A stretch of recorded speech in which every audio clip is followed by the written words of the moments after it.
एक बहुत ही घना जंगल था जिसमें सभी पक्षी अपने अपने घोंसले में खुशी खुशी रहते थे। उन्हीं पक्षियों में टुनटुनी नाम की मासूम और सीधी सादी सी चिड़िया भी रहती थी। टुनटुनी चिड़िया बहुत ही मेहनती और ईमानदार थी। वहीं पास के ही घोंसले में रहने वाला कालू कौआ बहुत ही दुष्ट और चालाक था।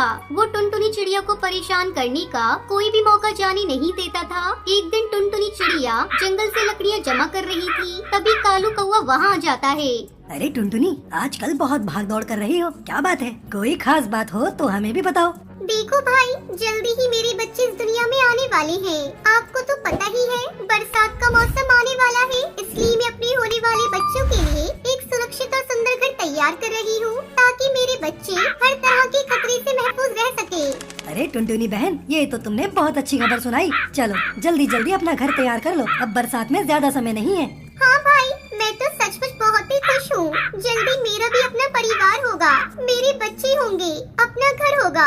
ज्यादा खुश होने की जरूरत नहीं है टुनटुनी, अब मैं भी देखता हूँ तुम अपना घर कैसे बनाती हो।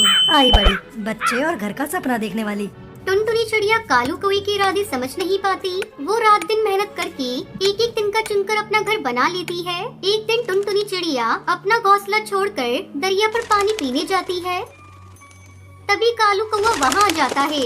अपना घर ऐसे कोई छोड़कर जाता है क्या? बेवकूफ टुनटुनी, अभी मजा चखाता हूँ इसे। आज तो इसके रोने चिल्लाने की आवाज सुनकर दिन ही बन जाएगा। इतना कहकर कालू कौवा टुनटुनी का बनाया हुआ घोंसला पेड़ की शाखा से नीचे गिरा देता है। टुनटुनी का सपनों का आशियाना टुकड़े टुकड़े होकर बिखर जाता है। थोड़ी देर में टुनटुनी चिड़िया पानी लेकर लौट कर आती है तो देखती है उसका घोंसला जमीन पर टूटा हुआ पड़ा है।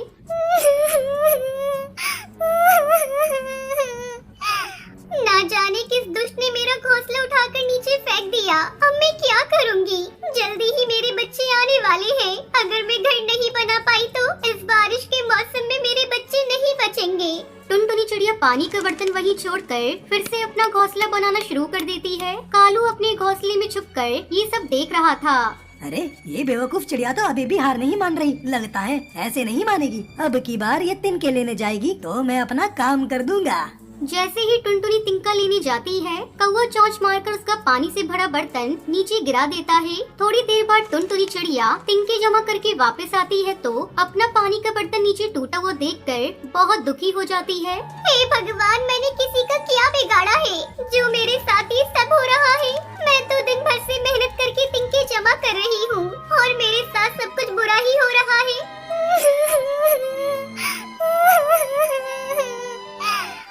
चिड़िया के रोने की आवाज सुनकर बुलबुल चिड़िया वहाँ आ जाती है। अरे टुनटुनी बहन जी, क्या बात हो गई जो आप ऐसे रो रही हो? थोड़ा सब्र करो बहन, मुझे बताओ आखिर बात क्या है? बुलबुल बहन, मैंने दिन रात मेहनत करके अपना घोंसला बनाया था। जब मैं पानी लेने गई तो ना जाने किसने मेरा घोंसला तोड़ दिया। मेरे बच्चे आने वाले हैं, इसलिए मैं फिर से घोंसला बनाने के लिए तिनके लेने गई तो मेरे पानी का बर्तन भी किसी ने नीचे गिराकर तोड़ दिया। बहन जी, हो ना हो ये काम उसी दुष्ट कौवे का है। आप कुछ ज्यादा ही मासूम हो, जरा सावधान रहना उससे, नहीं तो आपका और आपके बच्चे का यहाँ रहना दूभर कर देगा। अब आप रोना छोड़ो और समझदारी और चालाकी से काम लो। इतना कहकर बुलबुल चिड़िया वहाँ से चली जाती है। टुनटुनी चिड़िया भी रोती बिलखती अपना घर बनाने लगती है। कुछ ही दिनों में टुनटुनी चिड़िया एक अंडा दे देती है। इधर कालू कौवा काफी दिनों से कोई शरारत न कर पाने के कारण परेशान था। बस एक बार मुझे मौका मिल जाए तो मैं इसका अंडा उठाकर नीचे फेंक दूंगा। बड़ा मजा आएगा जब ये टुनटुनी जोर जोर से रोएगी। कालू अंडों को फोड़ने के ख्यालों में गुम होकर बरगद के पेड़ की सबसे ऊंची शाखा के पास पहुंच जाता है। अरे वाह, यहाँ से तो टुनटुनी का घोंसला साफ साफ दिखाई दे रहा है। बस ये टुनटुनी दाना लेने जाए तो मैं इसका अंडा तोड़कर इसे मजा चखाऊंगा। टुनटुनी चिड़िया को देखने में व्यस्त वो ये देख नहीं पाता कि वो एक बाज के घोंसले के पास पहुंच गया है। कालू कौवा को समझ पाता इससे पहले ही बाज के एक जोरदार हमले से वो नीचे गिर जाता है। कोई है? कोई मुझे बचाओ! अरे कोई पानी का एक बूंद दे दो!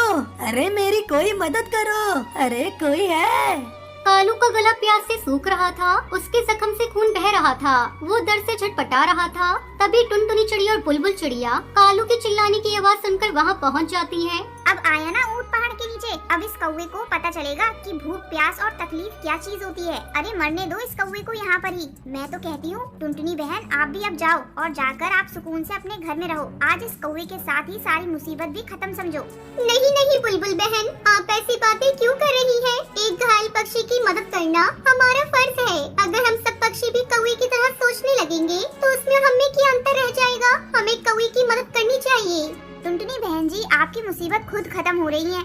आप हो कि फिर से इस चालाक दुष्ट कौवे की मदद करना चाह रही हो? आप ही करो ये फिजूल भलाई। मैं आस्तीन के सांप को नहीं पालती। हाँ, बुलबुल चिड़िया टुनटुनी चिड़िया की बात सुनकर नाराज होकर वहाँ से चली जाती है। टुनटुनी चिड़िया उड़ते हुए अपने घोंसले में जाती है, लेकिन उसे पानी भरकर लाने के लिए कोई बर्तन नहीं मिलता। क्या करूँ कालू भाई, मेरे पास कोई बर्तन ही नहीं है। आपको पानी कैसे पिलाऊं? मैंने ही आपका पानी वाला बर्तन तोड़ा था। शायद यही मेरी सजा है कि मैं प्यासा ही मर जाऊंगा। कालू भाई ऐसी बातें नहीं करते, मैं अभी कुछ करती हूँ।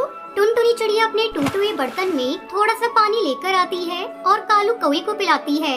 बस यही रहना कालू भाई, मैं अभी डॉक्टर को लेकर आती हूँ, आप बिल्कुल मत घबराना। थोड़ी देर बाद टुनटुनी डॉक्टर कबूतर को लेकर आती है। कालू, अगर आज टुनटुनी समय से तुम्हारा इलाज न करवाती तो शायद तुम जीवित न होते, किंतु अभी भी तुम उड़ने लायक नहीं हो। कुछ दिन आराम करोगे तो घाव जल्दी ही भर जाएंगे। अगर मैं उड़ नहीं पाऊंगा तो वैसे भी भूख प्यास से कुछ दिनों में मर जाऊंगा। मुझ दुष्ट शैतान कौवे को तो कोई 2 बूंद पानी भी नहीं पिलाएगा। आप ऐसी बातें क्यों सोचते हो कालू भाई? पड़ोसी ही तो पड़ोसी के काम आते हैं। मैं आपको रोज दान और पानी लाकर दिया करूँगी, आप बिल्कुल परेशान ना हो, आप एकदम ठीक हो जाओगे। मुझे माफ कर दो टुनटुनी बहन, मेरे जैसे दुष्ट पक्षी की तुम इतनी सेवा कर रही हो, जिसने कभी तुम्हारा भला नहीं सोचा, हमेशा तुम्हारे साथ बुरा व्यवहार किया। मैं तो अंडे तोड़ना चाहता था, तुम्हें दुखी और परेशान देखना चाहता था। एक तुम हो जो मेरी जान बचाना चाहती हो। इतना कहकर कालू कौवा फूट फूट कर रोने लगता है। देखो भाई, मैं सब जानती हूँ, ये भी जानती हूँ कि आपने ही मेरा घोंसला तोड़ा और आप मेरा अंडा भी फोड़ना चाहते थे, लेकिन आपकी बुराई को देखकर मैं अपनी अच्छाई तो नहीं छोड़ सकती ना। अगर हम सब बुरा ही सोचने लगेंगे तो दुनिया से अच्छाई तो खत्म ही हो जाएगी। दूसरों को तकलीफ में देखकर मुझे बहुत मजा आता था। आज मुझे दर्द और तकलीफ का असली मतलब समझ में आ गया। अब मैं कभी भी किसी पक्षी को परेशान नहीं करूँगा, हमेशा सबके काम आऊँगा। और इस तरह एक मासूम सी टुनटुनी चिड़िया ने एक दुष्ट कौवे को भी अपनी तरह सच और अच्छा पक्षी बना दिया। इस कहानी से हमें सीख मिलती है कि अपने बुरे कर्मों का फल हमें जरूर भुगतना पड़ता है और अच्छाई से किसी का भी हृदय परिवर्तन किया जा सकता है।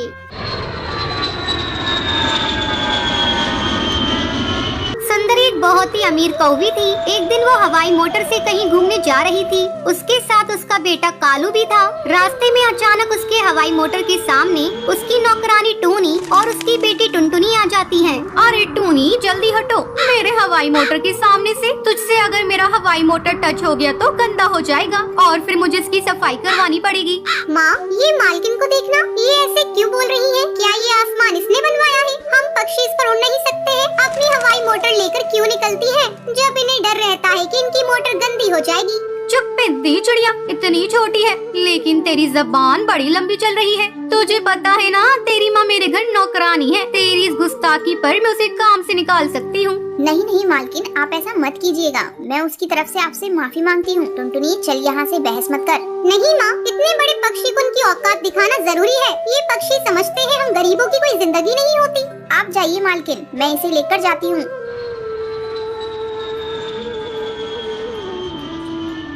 अगले दिन कालू अपनी माँ के पास आकर खाना मांगता है। माँ, मुझे भूख लग रही है, मुझे कुछ खाने को तो दो। तू क्या खाएगा बेटा? जल्दी बोल, मैं ऑर्डर कर देती हूँ। माँ, मेरे लिए पिज्जा मंगवा दो। ठीक है बेटा, मैं अभी मंगा देती हूँ। थोड़ी देर में पिज्जा आ जाता है। कालू पिज्जा खाने लगता है, तभी टूनी काम पर आ जाती है। टुनटुनी, तू बैठ यहाँ, मैं अभी जल्दी काम खत्म करके आती हूँ। ठीक है माँ। टुनटुनी चुपचाप बैठकर कालू को पिज्जा खाते देखती रहती है। नौकरानी की बेटी, तू मुझे इस तरह क्यों घूर रही है? तूने कभी पिज्जा नहीं देखा क्या? नहीं खाया है, तभी तो तुम्हें देख रही हूँ। खाएगी क्या? नहीं, अपना पिज्जा अपने पास रखो। मेरी माँ मुझे रोटी बना कर देती है। ये पिज्जा विज्जा तो तुम जैसे अमीरों के खाने होते हैं। मेरी बॉडी को देखो, रोटी खाकर मैं कितनी मजबूत और खूबसूरत हूँ, और तुम्हें तो हवा का झोंका उड़ा कर ले जाएगा। माँ, जल्दी आओ, ये नौकरानी की बच्ची मुझसे लड़ाई कर रही है। क्यों रे टुनटुनी, हर जगह झगड़ा करती रहती है? तेरी माँ ने तुझे यही सिखाया है? तुम गरीब पक्षियों के पास केवल जबान है, वही चलाते हो। तभी बाहर से टूनी आ जाती है। देखो टूनी, अगर तुझे आज के बाद से मेरे यहाँ काम करना है तो अपनी बेटी को लेकर यहाँ मत आना। क्यों, क्या हुआ मालकिन? इसने क्या कर दिया? तू देख नहीं रही है तेरी बेटी कितनी बदतमीज है और बदतमीजी से बातें करती है। मेरे फूल से बच्चे को सिर उड़ा दिया। चलो आओ टुनटुनी, मालकिन से माफी मांगो, नहीं तो मैं तुझे पीट दूंगी। लेकिन माँ मेरी कोई गलती नहीं है। कालू ने ही मुझे चिढ़ाना शुरू किया था। वो बार बार मुझे पिज्जा दिखा दिखा कर जला रहा था। बेटा इन बड़े लोगों से झगड़ा मोल लेना ठीक नहीं, तू माफी मांग ले। नहीं माँ मेरी कोई गलती नहीं है, मैं माफी नहीं मांगूंगी। रहने दे टूनी, रहने दे। तेरी बेटी की माफी की मुझे कोई जरूरत नहीं है। टूनी अपनी बेटी को लेकर घर चली जाती है। बेटा तू तो जानती है इन अमीरों के घर काम करके ही तो हमारा घर चलता है, तो क्यों इनसे झगड़ा करती है? माँ तुम कल से काम पर नहीं जाओगी। हम लोग घर पर पापड़ बनाकर बेचेंगे, उससे जो भी पैसे मिलेंगे उससे अपना गुजारा कर लेंगे। ठीक है बेटा, जब तेरा यही मन है तो मैं कल ही से घर पर पापड़ बनाना शुरू कर दूंगी। अगले दिन से टूनी पापड़ का स्टॉल लगाकर बेचना शुरू कर देती है। इस तरह दोनों माँ बेटी की जिंदगी हंसी खुशी